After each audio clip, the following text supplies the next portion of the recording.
గోదావరికని గాంధీనగర్లోని సింగరేణి క్వార్టర్ల కార్మిక కుటుంబ సభ్యులు ఎదుర్కొంటున్న సమస్యలపై మాట్లాడేందుకు సిఐటియు ఆధ్వర్యంలో ఆదివారం సాయంత్రం బస్తీబాట నిర్వహించారు.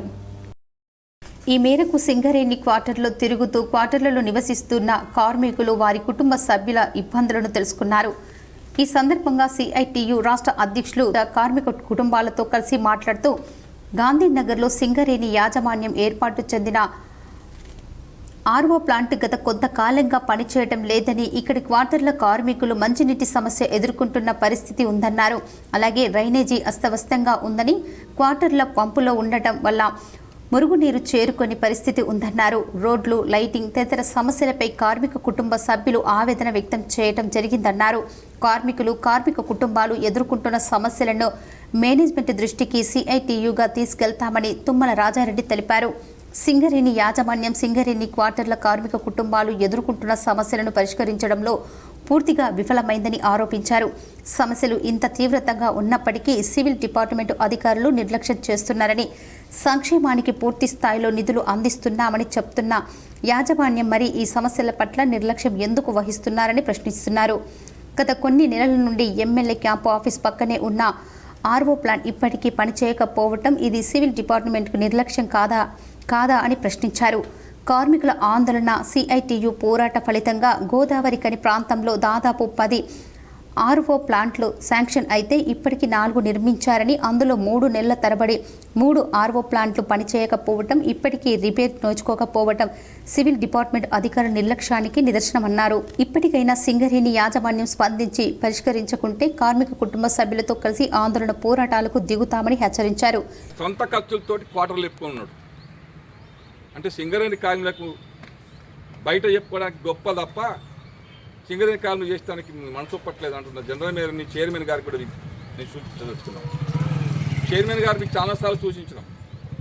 దయచేసి ఒక్కసారి యాజమాన్య కింది గోదావరి కన్నా సివిల్ డిపార్ట్మెంట్లకి జనరల్ మేనేజర్ గారికి సూచించండి. వారానికి ఒక్కసారి అయినా సరే ఒక్కొక్క కాలనీలో పర్యవేక్షణ చేసి కార్మికుల స్థితిగతులు చూడమని చెప్పండి. సగం జబ్బులు నివాస ప్రాంతాల్లోనే వస్తున్నాయి. చుట్టూ పందులు, దోమలు, కుక్కలు, డ్రైనేజ్ క్లీన్ చేసేది మోర్లన్నీ నిండిపోయి ఉన్నాయి. కానీ మేము చెప్పేది మాత్రం రోజు హాస్పిటల్ డాక్టర్లు వచ్చేసి ఇలా బాయిల మీద చెప్తా ఉంటారు, మనం శుభ్రంగా ఉండాలి, ఆకులు తీసేసుకోవాలి, మోరీలు క్లీన్ చేసుకోవాలి, నీళ్ళు ఉండొద్దని. ఇవన్నీ ఎవరు చేయాలి? మోరీలు క్లీన్ చేసి కూడా కార్మికులు చేసుకోవాలా? అందుకని ఇవన్నీ పర్యవేక్షణ చేసి మీరు కార్మికులకు సంబంధించిన నివాస ప్రాంతాల సమస్యలు పరిష్కరించడం కోసం కృషి చేస్తారని చెప్పి మేము సిఐటికి అంటున్నాం. ఒకవేళ లేని పక్షంలో మీరు దున్నపోతు మీద వర్షం పడితే నీళ్ళు పడ్డట్టుగా పడుకున్నట్టే మీరు ఉంటుందంటే ఇంకా చూస్తూ ఊడుకోవడానికి సింగరేణి కార్మికులు సిద్ధంగా లేరు. ఖచ్చితంగా ఇట్లాంటి నివాస ప్రాంతాలు ప్రతి ఆదివారం చూస్తున్నాం. ఏదో ఒకనాడు మొత్తం సివిల్ డిపార్ట్మెంట్ మీద పెద్ద మొత్తంలో కార్మిక కుటుంబాలతోటి మీ మీద నిరసన తెలియాల్సిన పరిస్థితి వస్తుంది. ఆ పరిస్థితి రాకముందే మీరు వెంటనే కార్మికుల నివాస ప్రాంతాల్లో తిరిగి సమస్య పరిష్కరించడం కోసం చొరవ చూపుతారని చెప్పి మీకు నిర్ణయం చేస్తూ డిమాండ్ చేస్తా ఉన్నాం. కుటుంబ కార్మికురాలు ఫ్యామిలీ మాది.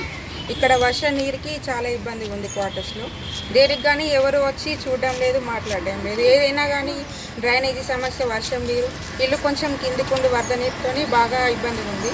కంప్లైంట్ ఇచ్చినా కూడా ఎవరు పట్టించుకోవడం వల్ల మేము అట్లనే అడ్జస్ట్ అయ్యి ఉండాల్సి వస్తుంది. ఒకవేళ ఏదైనా చెప్పినా కూడా ఎవరు పట్టించుకోకుండా ఇట్లే ఉంటుంది. ఈ కార్యక్రమంలో సిఐటియు నాయకులు ఆరిపల్లి రాజమౌళి, ఆసరి మహేష్, వేణుగోపాల్ రెడ్డి, జిల్ల గజేందర్, జంగంపల్లి మల్లేష్, దాసరి సురేష్, జలగం సత్యనారాయణ, నంది నారాయణ, తిప్పారపు రాజు, మహేందర్ తదితరులు పాల్గొన్నారు.